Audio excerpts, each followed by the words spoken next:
looking at the Wall Street Journal today. Whatever happened to the real hippies? You know, back in the late 60s, early 70s, when I was young, that was a while back, we had people rioting, and they were saying, ho, ho, Ho Chi Minh, or hey, hey, LBJ, how many kids did you kill today? You know, I mean, that was a real demonstration. And what is this Occupy Wall Street thing? You know, I went out there to see if there were some of the old type hippies out there, and to my surprise, this is what I found. There was a Rotarian. There was an ex-banker. There was an ex-banker that was saying, hey, I hate what they're doing to the small community banks. They took our taxpayer money, and now they won't lend us money, and they're closing up the small banks. But the small banks are the only ones that'll lend to us now.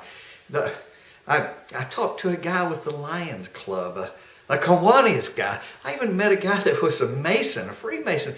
Out there, there were no hippies. Whatever happened to the hippies? I mean, the hippies in my day, we were neck to neck, shoulder to shoulder, filling up 3,000, filling up Trinity Park. We were there, you know, waving our fists at the police helicopter, you know, saying, come on, let's stop this war in Vietnam. I mean, now those were real demonstrators. These people have master's degrees. They have PhDs. Some of them are still in college, some of them, but I didn't see any hippies. We were out there with LSD and drugs and, my gosh, marijuana, and a lot of women girls who had never left their churches were out there willing to say, hey, I'd rather make love than war. Today, look at them.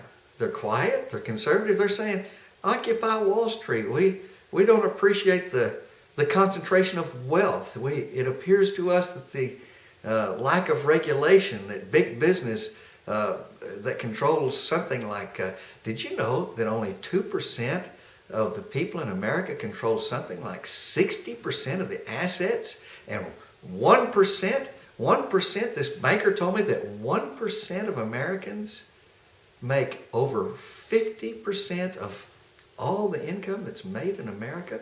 Concentrations. It's like the kings of old England. But whatever happened to these kids, the long hair, and my gosh, they were burning flags. The people, this Occupy Wall Street, they're patriots, they're veterans. They have American flags on their lapels. My gosh, whatever happened to the real hippies? Well, I was one.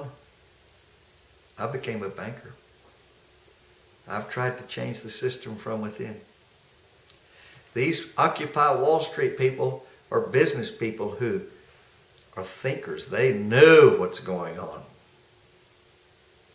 It appears to me that they're doing something. You know, they demonstrated in front of Wells Fargo Bank, and Wells Fargo Bank changed their national policy to lower service charges. Oh, wow. You know, if banks like Citi Bank could ever be compelled to stop charging these 29% interest rates on their credit cards, their credit card customers who happen to be a little late. You know, if this Occupy Wall Street thing is what I think it is, it looks like to me they're getting to a deeper crux of the problem in a more civilized way than the hippies of my youth. Well, whatever happened to the real hippies, they're gone. Some of them are in business now, trying to make a difference. And the Occupy Wall Street people may have a point. Maybe we need to diversify the wealth. Maybe we need to, like the American Statue of Liberty suggests, give everyone opportunity again. Maybe the days of worshiping the greed of Wall Street, maybe those days should be reviewed. Maybe it's time for us to get back to heartland business instead of seeing vacant small towns where all the businesses are broke because all the money's going out of town to big banks, money centers. Whatever happened to the real hippies? We're there.